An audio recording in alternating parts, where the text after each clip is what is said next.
Just had to wait at 5 o'clock.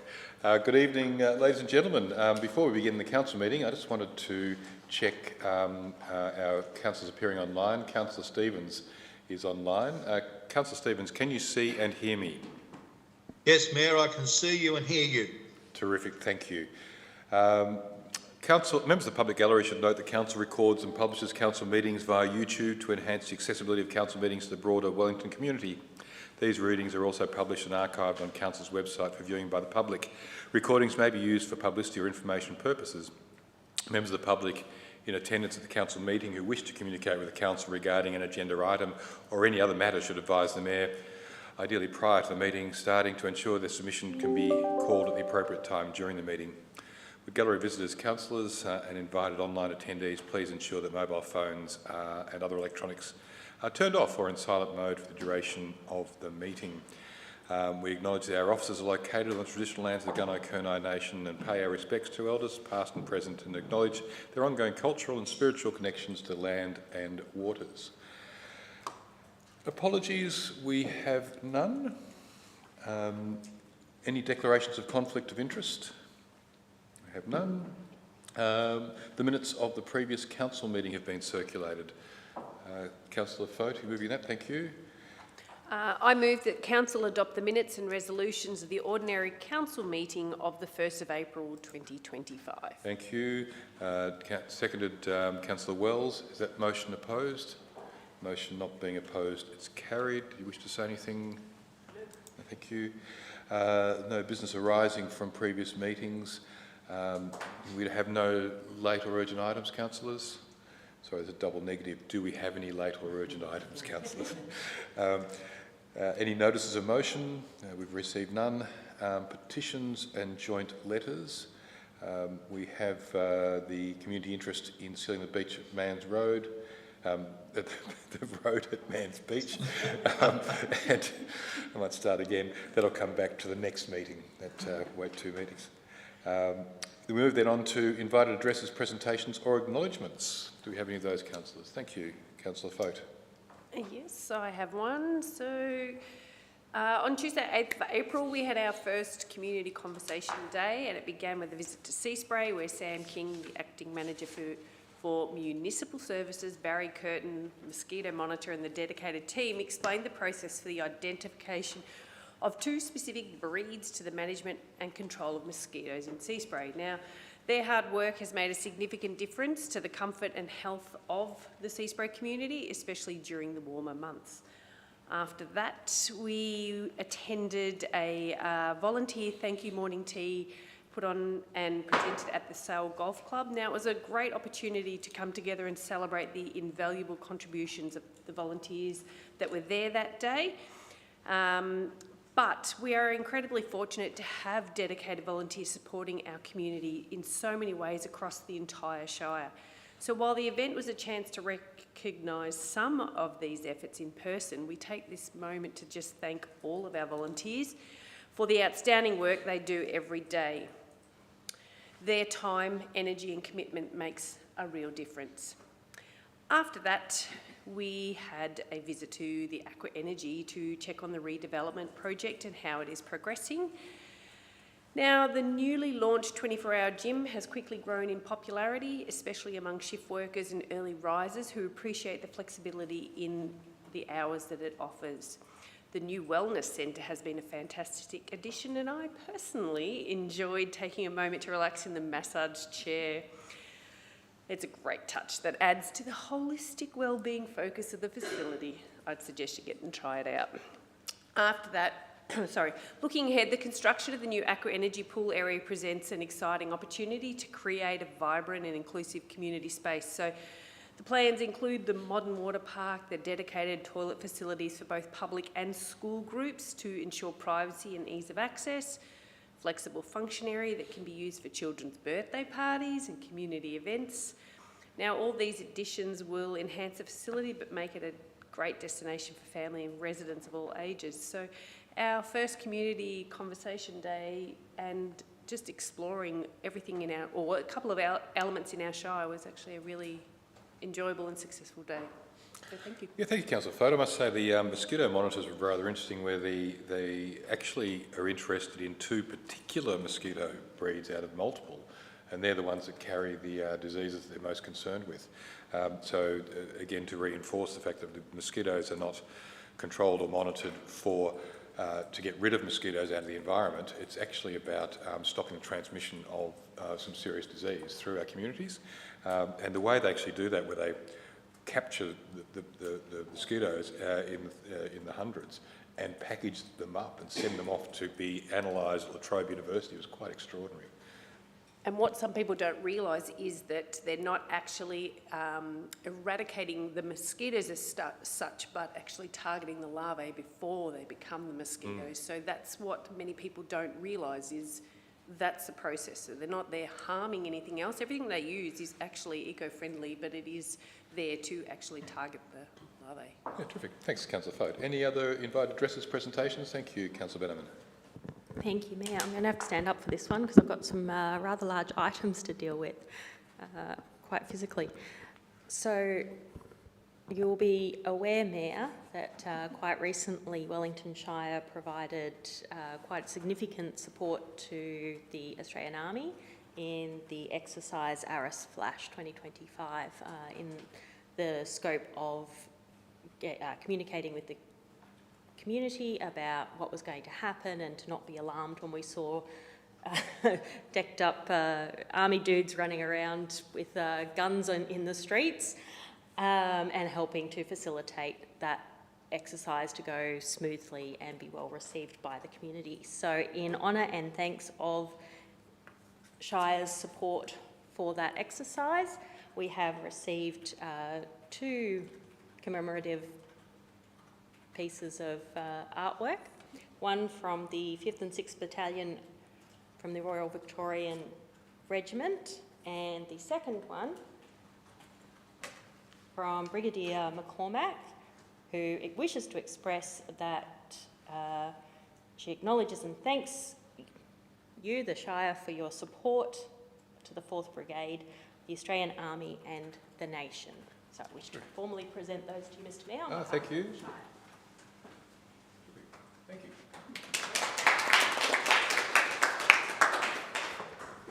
Thank you, Councillor Bannerman. I must say, I was speaking to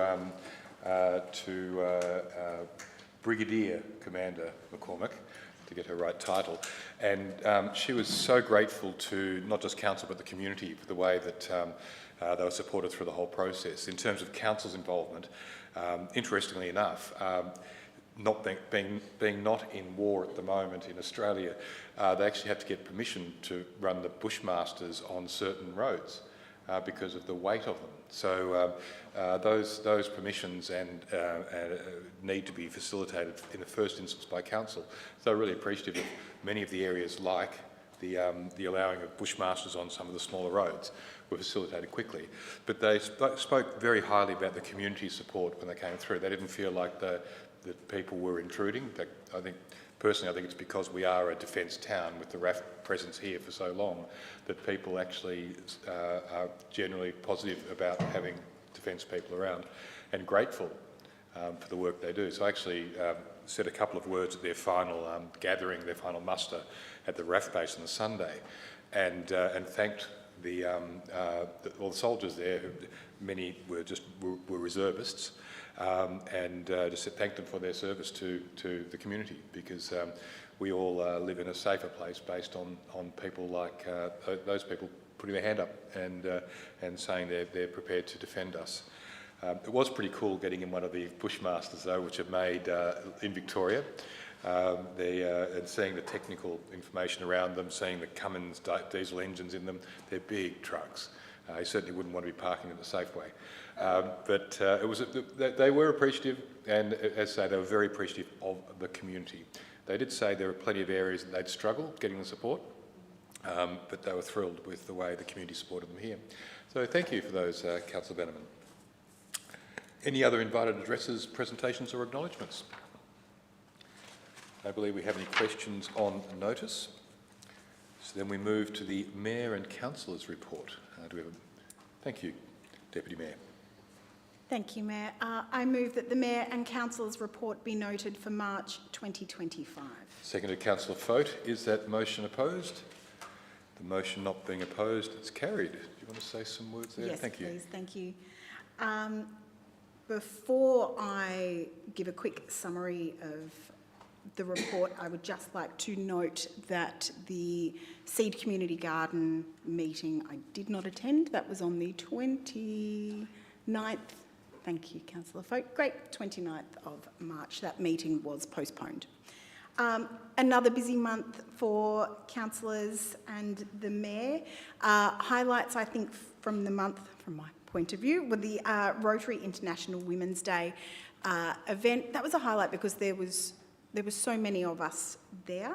There were, I can't count, 1, 2, 3, 4, 5 of us in attendance at that dinner, and I think it was really good for us to show the community our support there.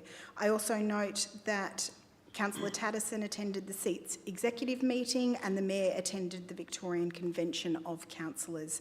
And also in the month of March, all councillors completed public speaking training, which I know I got a lot out of, and I feel the whole councillor group really benefited from that training. So another great month. Thank you, Deputy Mayor. And I must say the same about the public speaking. It's one of the things that many people find challenging.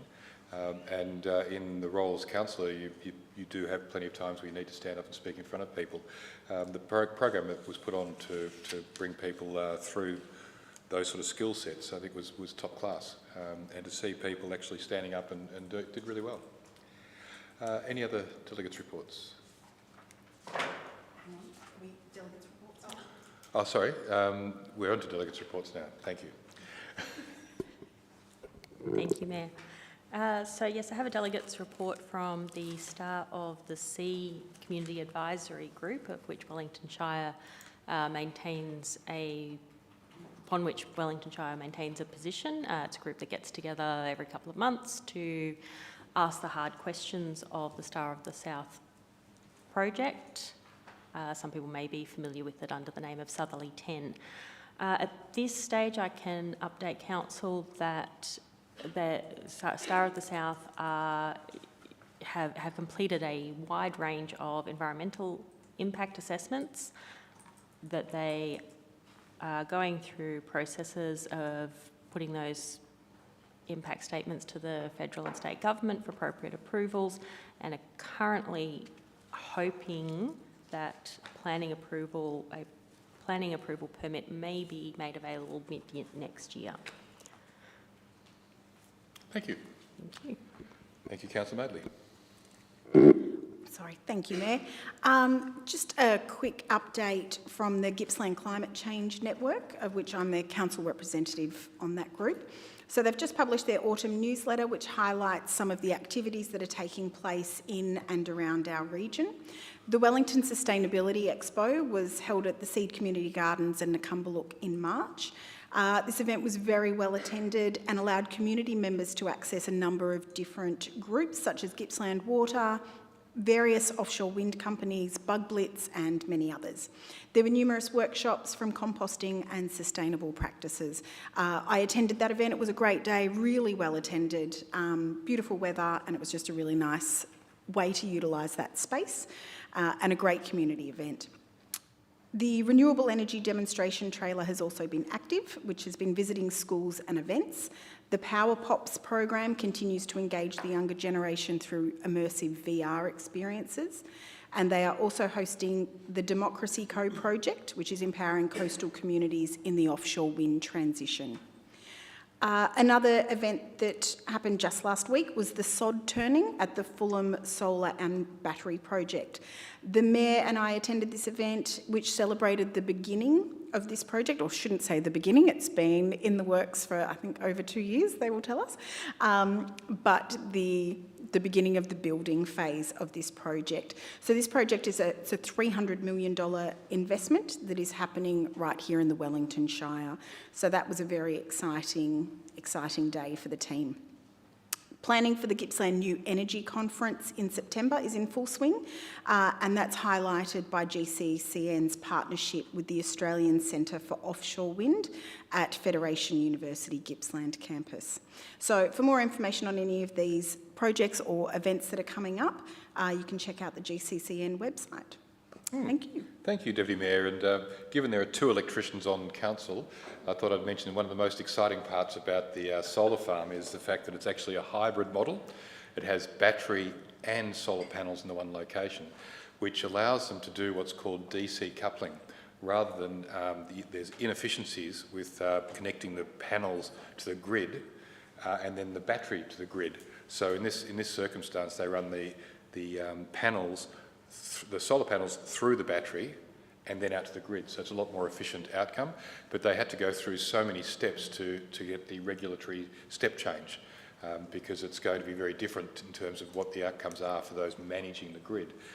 So it was very exciting to see that actually taking place. We've got lots of projects, renewable projects underway, but to see one where they're actually at sod turning stage is fabulous. And if anyone wants to know anything about DC coupling, they're welcome to speak to myself or Edward, and we'll fill you in, and your eyes, I'm sure, will glaze over. I had a delegates report as well, if everyone else has finished theirs.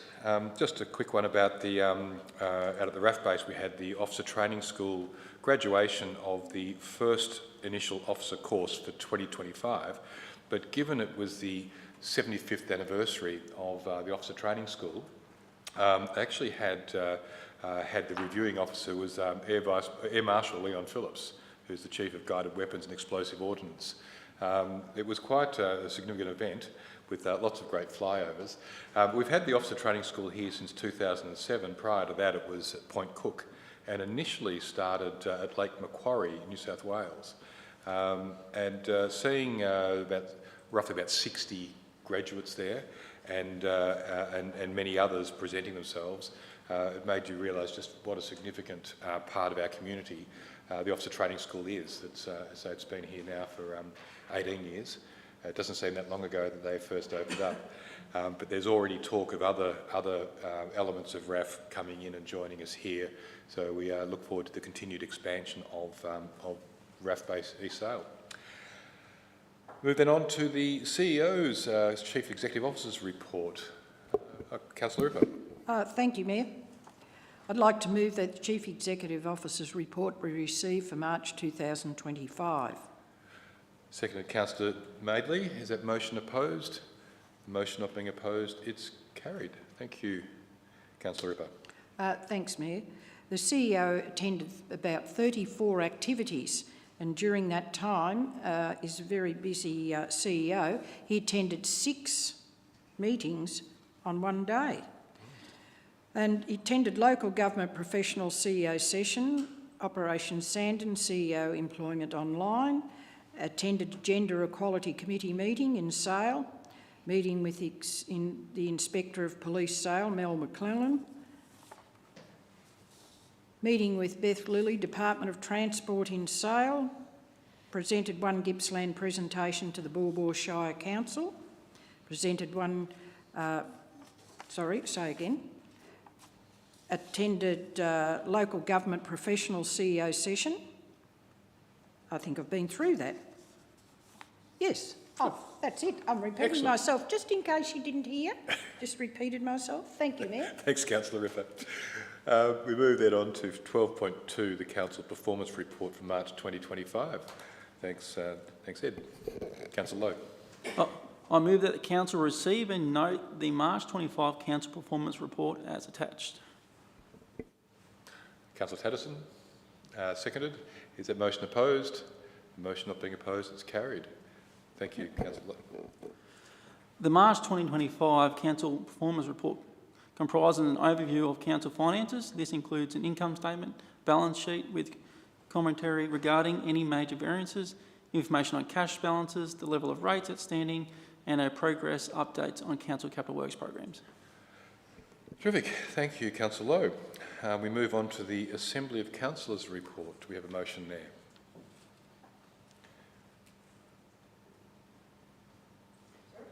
Okay, Assembly of Councillors report. Yep, I'm happy Thank you, councillor Madeley.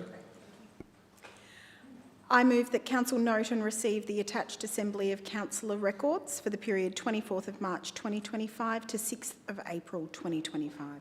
Seconded, councillor Lowe. Is that motion opposed? Motion not being opposed is carried. Again, this is another summary of the workshops and training that councillors will have attended in that time period. And again, we're not required to do that, but we continue on from when we used to be required because it's good transparency. 13.2, the progress of the 2021-25 Council Plan and Healthy Wellington Quarter 2. Okay, thanks, councillor Fote. I move that council receive the attached update on progress of the 2021 to 25 council plan for quarter 2, 2024 to 25. Terrific. Seconded, councillor Lowe. Is that motion opposed? Motion not being opposed, it's carried. Councillor Fote. No. No, thank you. So, thank you. We move then on to the biennial 13.3, the biennial audit and risk committee update. Thank you, councillor Bannerman. Thank you, Mayor. I move that council receive the biannual report on the Audit and Risk Committee's activities, findings and recommendations for the period of October 2024 through to March 2025 as attached. Seconded, councillor Wells. Is that motion opposed? Motion not being opposed, it's carried. Councillor Bannerman. Under section 54(5)(b) of the Local Government Act 2020, councils are required biannually to receive a report from their Audit and Risk Committee that describes the activities of the committee, including its findings and recommendations at a council meeting. And I'll just point out that biannually in this context means twice a year. Thank you. As opposed to every 2 years. Yes, thank you. We move then on to item 13.4, the S11A Instrument of Appointment and Authorisation, Planning and Environment Act.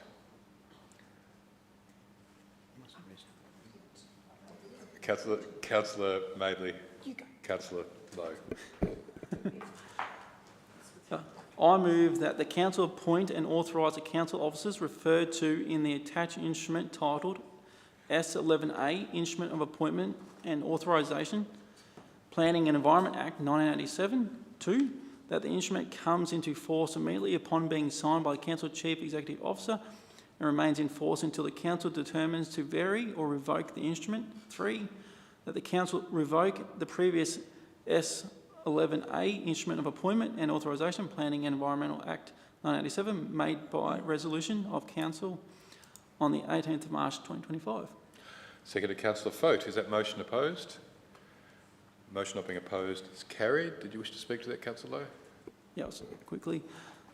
The authorised officers involved are council officers requiring authorisation and appointment by council under the section 147-4 of the Planning and Environment Act 1987 and section 313 of the Local Government Act 2020 to institute proceedings for offences against the acts and regulations described in the attached instrument of authorisation. Yep, thank you. Terrific. Thank you. Then we move on to item 14.1, the monthly planning decisions, February 2025. Councillor Tatterson. Oh, 14.1. It was a line call, but I think by a notice. Yeah, oh, sorry.